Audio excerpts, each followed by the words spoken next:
Хайде да видим какви ще ги свърши. Добро Здравейте! утро! Здравейте, здравейте!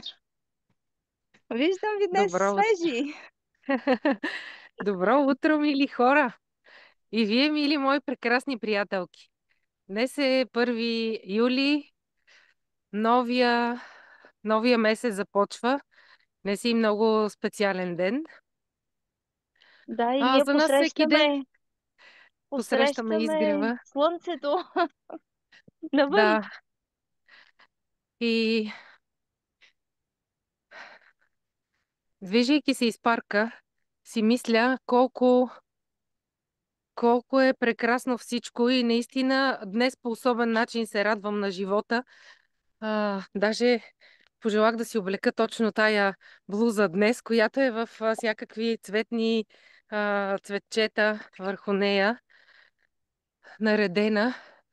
И идеята беше за свързаността на всичко в този живот. Колко сме свързани с целия свят, с природата, с животните, с хората помежду ни. И вървейки тук по алеята, ако се усмихна на един човек, той ми отвръща със същото. Ако забуда нос в телефона, съответно няма реакция. Та, приказна е тази свързаност и всеки елемент е на точното си място и зависи от това как ще работи цялото. Така че моето празнуване на живота днес и идеята, която исках да ви споделя, нямах търпение, е именно за това. Колко много се усещам свързана с всички хора и благодаря за всичкото това в живота си. Добро утро. Въ- Вълшебство е живота и особено след това преживяване, през което ние преминахме, още повече той се разкрива с цялата си красота, с даровете, от които да си вземем толкова, колкото ни е нужно.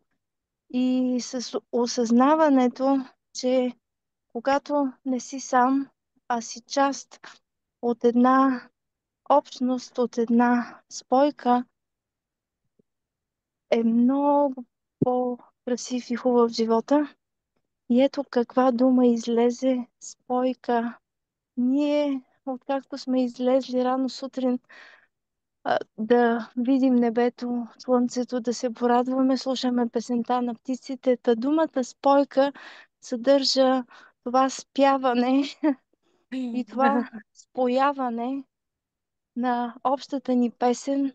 Красив е живота. Благодаря ви, мили момичета, че сме заедно и че заедно можем да споделяме нашата опитност и нещата, през които преминаваме и мислите, които ни идват. Свързаността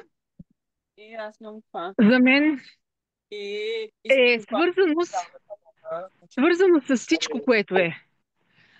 Свързано с тревичката, свързано с цветлето, свързано с облачето, свързано с небето, защото всичко си има енергия и всичко си има вибрация и всички сме в една такава приказка, която а, уважавайки всичко около нас, душата ни се пълни с любов, с отдаденост, с точно тази невидима нишка на свързване с птичката, с тревичката, ето тук минавам покрай една красива липа.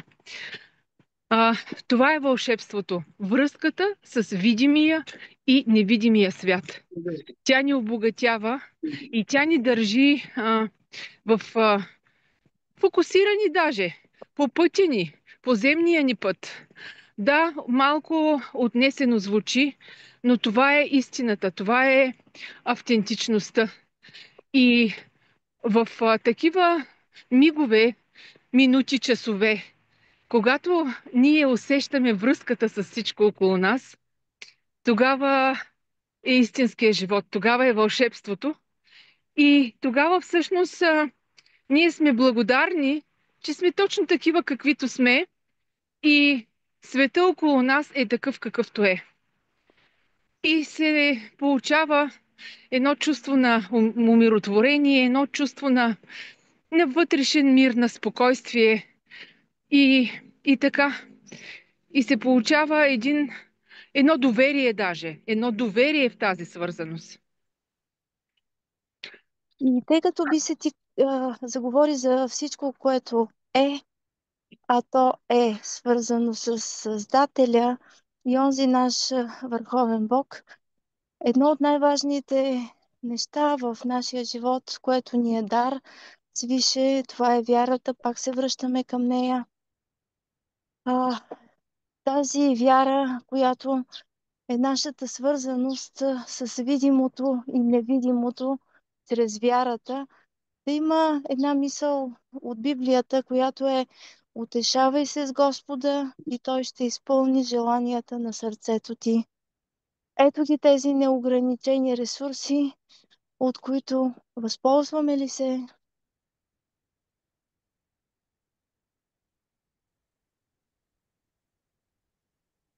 Замислихте Прекрасно се. казано. Прекрасно казано, много прекрасно казано. Необятни възможности. И се сещам сега, че направи ми впечатление преди години една приятелка, когато ме поздравяваше за рождения ден и ми каза: пожелавам ти безкрая. И сега се сещам за нейните думи. Ето, безкрай, необятност, свързаност. Прекрасно чувство. И още по-прекрасно чувство е това наше разширяване, в което започнахме да живеем, да изучаваме, да изследваме тази и да разширяваме границата на нашето знание, на нашето познато с незнанието.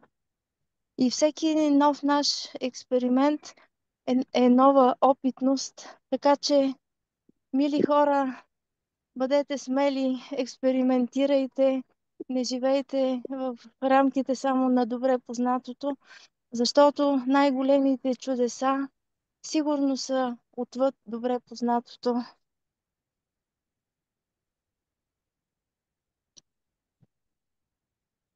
Бъдете здрави, прекрасен ден ви пожелавам и до скоро!